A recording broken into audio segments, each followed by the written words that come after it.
Hantu cermin dan rasa bersalah Siti. Malam itu terasa lebih panjang dari biasanya. Seolah-olah waktu sengaja diperlambat hanya untuk memberi ruang pada rasa gelisah yang perlahan tumbuh di dalam hati Siti. Ia duduk sendirian di kamar, ditemani cahaya redup dari layar ponselnya yang menampilkan kembali pesan-pesan lama, kenangan yang sebenarnya sudah lama ia putuskan untuk dilepaskan. Namun entah kenapa, malam itu semua terasa berbeda, seakan ada sesuatu yang belum benar-benar selesai. Tiba-tiba, sebuah notifikasi masuk memecah kesunyian. Sebuah pesan dari nomor yang tidak dikenal muncul di layar.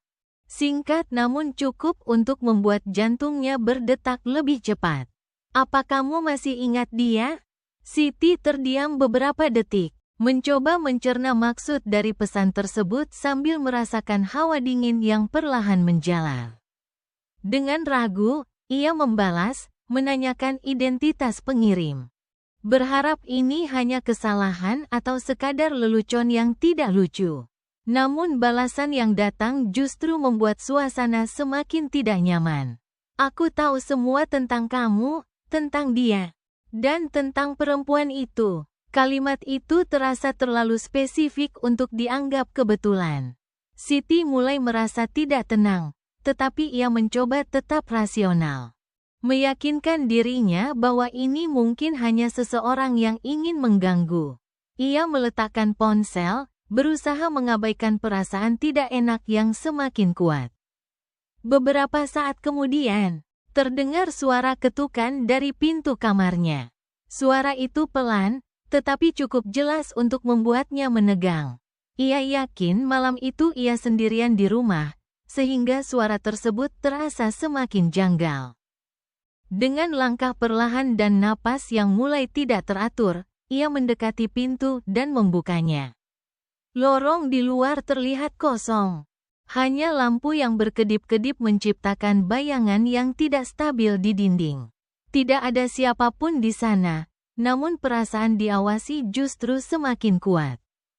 Ia segera menutup pintu dan menguncinya. Lalu kembali ke tempat tidur. Ponselnya kembali berbunyi. "Kamu melihatku, kan?" Pesan itu membuat tangannya gemetar. Ia mencoba membalas, menanyakan siapa sebenarnya pengirim itu. Tetapi kali ini balasan datang dengan cara yang lebih mengganggu, seolah setiap kata sengaja ditulis perlahan untuk menimbulkan ketakutan. "Aku adalah seseorang yang kamu pertanyakan. Aku adalah seseorang yang kamu anggap tidak pantas.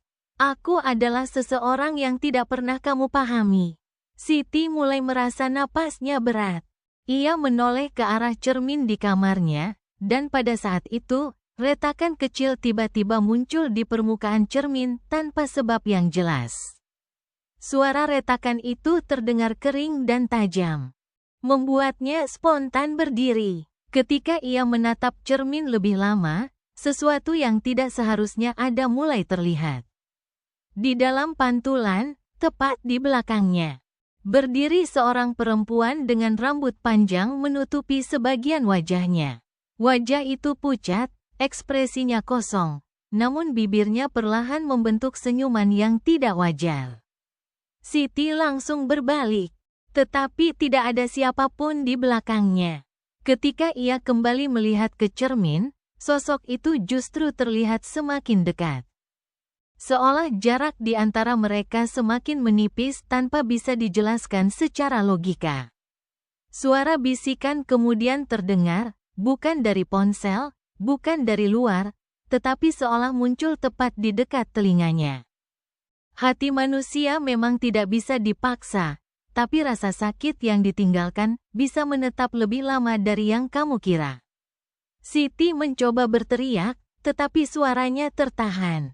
Lampu kamar tiba-tiba padam, meninggalkan kegelapan total yang terasa menekan dari segala arah. Dalam gelap itu, ia merasa tidak sendirian, seolah ada sesuatu yang berdiri sangat dekat, memperhatikannya tanpa bergerak. Beberapa detik kemudian, lampu kembali menyala.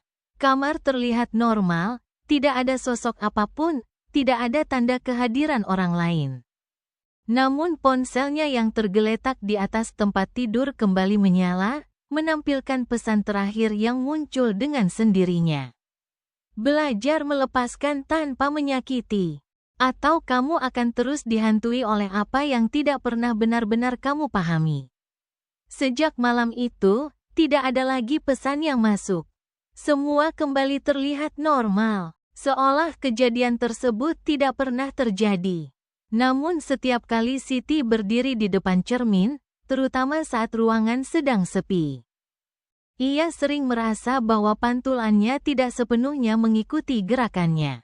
Dan dalam beberapa detik yang sulit dijelaskan, ia selalu merasa bahwa ada sesuatu di sana, sesuatu yang masih memperhatikannya, menunggu, tanpa pernah benar-benar pergi.